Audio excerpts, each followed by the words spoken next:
అందరికీ నమస్కారం. నేను మీ రాజా. ఈరోజు మా రెసిపీ వచ్చేసి ఒక మంచి బ్రేక్ఫాస్ట్ రెసిపీ చూపిస్తున్నానండి. ఈ బ్రేక్ఫాస్ట్ని ఒక్కసారి చేశారంటే ఇడ్లీ దోశల్ని మర్చిపోతారు, అంత రుచికరంగా ఉంటుంది. ఈ రెసిపీ కోసం 2 ఉల్లిపాయలు, 1 కప్పు రవ్వ ఉంటే సరిపోతుందండి. ఈ ఇన్స్టంట్ బ్రేక్ఫాస్ట్ని ఒక 10 నిమిషాల్లో చేసుకోవచ్చండి. చాలా త్వరగా అయిపోతుంది, రుచి కూడా చాలా బాగుంటుంది.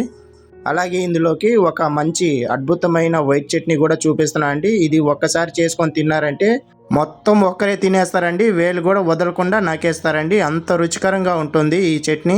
సింపుల్గా చూపిస్తాను ఎలా చేయాలో, పూర్తి వీడియో చూడండి. రండి ఈ వీడియోలోకి వెళ్దాం.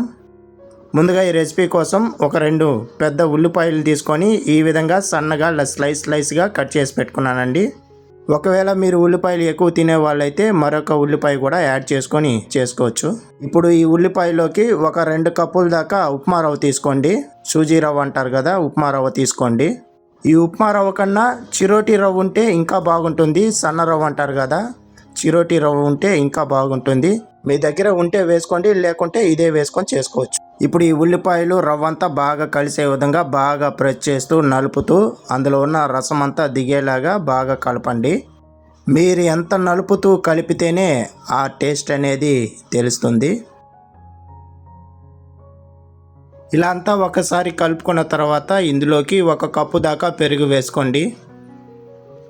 పెరుగు వేసుకున్న తర్వాత 1 స్పూన్ తీసుకొని అంతా ఒకసారి అంతా బాగా కలపండి.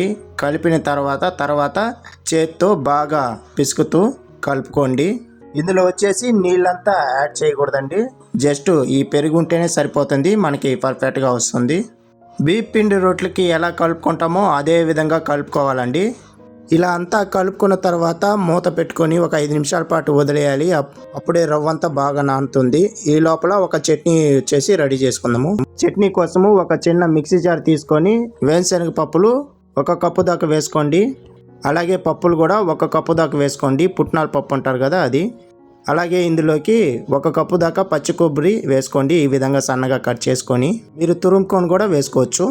అలాగే ఒక 4 పచ్చిమిరపకాయలు ఇలాగ సన్నగా కట్ చేసుకొని వేసుకోండి. మీ కారానికి తగ్గట్టుగా మీరు చూసుకొని వేసుకోండి. అలాగే ఒక 5 వెల్లుల్లిపాయల రెమ్మలు, అలాగే ఒక చిన్న అల్లం ముక్క, 1 ఇంచ్ అంతా చింతపండు కూడా వేసుకోండి. అలాగే ఇందులోకి ఒక 1/2 టీ స్పూన్ దాకా జీలకర్ర కూడా వేసుకోండి. అలాగే రుచికి సరిపడా ఉప్పు కూడా వేసుకోండి. నేను ఇక్కడ రాళ్ళు ఉప్పు వేసుకుంటున్నాను, మీరు కావాలంటే నైస్ ఉప్పు కూడా వేసుకోవచ్చు. కొంచెం నీళ్ళు పోసుకొని మెత్తని పేస్ట్ లాగా నూరుకోవాలండి. చూడండి ఈ విధంగా నూరుకోవాలండి. మరీ బరకలుగా కాకుండా మెత్తగా ఇలా నూరుకుంటేనే టేస్ట్ అనేది ఇంకా అదిరిపోతుంది. ఇప్పుడు ఇది వచ్చేసి ఒక మిక్సింగ్ బౌల్లోకి మార్చుకునేస్తాం. ఇలా మార్చుకున్న తర్వాత కొంచెం నీళ్ళు పోసుకొని మిక్సీ జార్లో ఆ ఉన్న మసాలా పేస్ట్ కూడా ఇందులో వేసుకోవాలి. మీరు ఇదివరకు చాలా మంచి చట్నీలు మీరు తిని ఉంటారు, కానీ నా స్టైల్లో చేసిన ఈ చట్నీని ఒక్కసారి తిన్నారంటే మొత్తం చట్నీయే తినేస్తారు, అంత రుచికరంగా ఉంటుంది.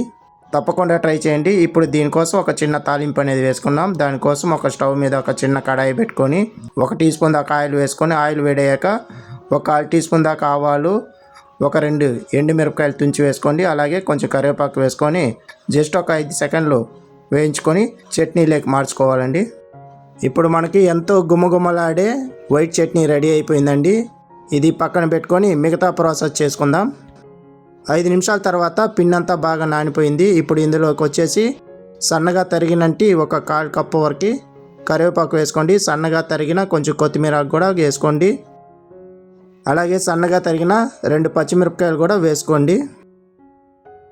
అలాగే ఒక 1/2 టీ స్పూన్ దాకా జీలకర్ర వేసుకోండి.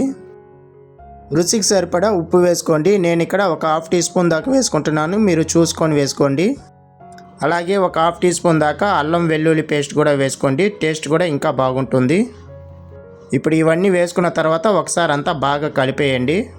ఈ లోపల మీకు ఒక చిన్న రిక్వెస్ట్ అండి, ఎవరైతే నా ఛానల్ కొత్తగా చూస్తుంటున్నారో సబ్స్క్రైబ్ చేసుకొని బెల్ ఐకాన్ ఆన్ చేసి పెట్టుకోండి. ఇలాంటి బ్రేక్ఫాస్ట్ రెసిపీలు, స్నాక్స్ రెసిపీలు మన ఛానల్లో చాలా ఉన్నాయి. చాలా సింపుల్గా చూపిస్తున్నాను, తప్పకుండా ట్రై చేసి ఫీడ్బ్యాక్ నాకు చెప్పండి. వీలైతే మీ ఫ్యామిలీ మెంబర్స్కి, ఫ్రెండ్స్కి షేర్ చేయండి, అలాగే సపోర్ట్ చేయండి. చూడండి ఈ విధంగా కలుపుకోవాలండి. ఇప్పుడు మనం రొట్టెలు తయారు చేసుకుందాం. దానికోసము ఇక్కడ నేను అరిటాకును తీసుకుంటున్నాను. మీరు కావాలంటే బటర్ పేపర్ కూడా తీసుకోండి, అందులోకి కొంచెం ఆయిల్ రాసుకొని కూడా చేసుకోవచ్చు.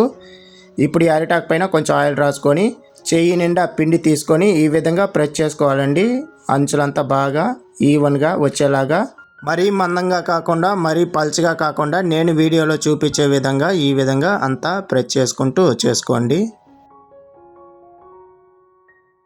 ఇలా ప్రెస్ చేసుకున్న తర్వాత ముందుగా నేను స్టవ్ మీద ఒక పెనం పెట్టుకొని వేడి చేసుకున్నానండి. ఇప్పుడు అందులో వేసుకొని ఒక 30 సెకండ్స్ పాటు అలాగే వదిలేయాలి. వదిలేసిన తర్వాత లైట్గా ఒక అంచు నుంచి తీసేయాలండి.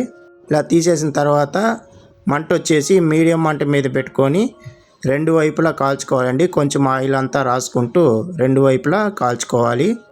మీకు ఆయిల్ బదులుగా బటర్ కూడా వేసుకోవచ్చు, లేదంటే నెయ్యి కూడా రాసుకొని చేసుకోవచ్చు అండి. మీకు ఇష్టమున్న వాటితో మీరు చేసుకొని తినొచ్చు. ఈ రెసిపీ చాలా అంటే చాలా కమ్మగా ఉంటుందండి. ఒక్కటి తింటేనే కడుపు నిండిపోతుంది, అంత రుచికరంగా ఉంటుంది. ఇన్స్టెంట్ బ్రేక్ఫాస్ట్ లాగా ఇలా కూడా చేసుకొని తినొచ్చు. ఇది మార్నింగ్ బ్రేక్ఫాస్ట్కి కానీ, లంచ్కి కానీ, ఆఫ్టర్ డిన్నర్కి కానీ కూడా మీరు చేసుకొని తినొచ్చు. నేనైతే ఇలాంటివన్నీ డిన్నర్కి అయితే చేసుకొని తింటుంటాను. ఇలా బాగా కాలిన పాట తీసేసుకొని మనం సర్వ్ చేసుకొని తినటమే. మనం ముందుగా రెడీ చేసి పెట్టుకున్నట్టు చట్నీలో పెట్టుకొని తింటుంటే ఆహా అద్భుతంగా ఉంటుంది. మీరు కూడా ట్రై చేయండి. ట్రై చేసి మీకు ఎలా వచ్చిందో ఫీడ్బ్యాక్ నాకు చెప్పండి. అలాగే ఈ వీడియో మీకు నచ్చినట్లయితే లైక్ చేయండి, షేర్ చేయండి, కామెంట్ చేయండి.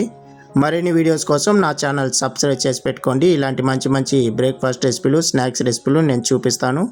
ఈ వీడియో పైన మీ అభిప్రాయం చెప్పండి. మీకేమన్నా డౌట్ ఉన్నట్లయితే నన్ను అడగండి, తప్పకుండా రిప్లై ఇస్తాను. మళ్ళీ వీడియోలో కలుద్దాం. ధన్యవాదాలు.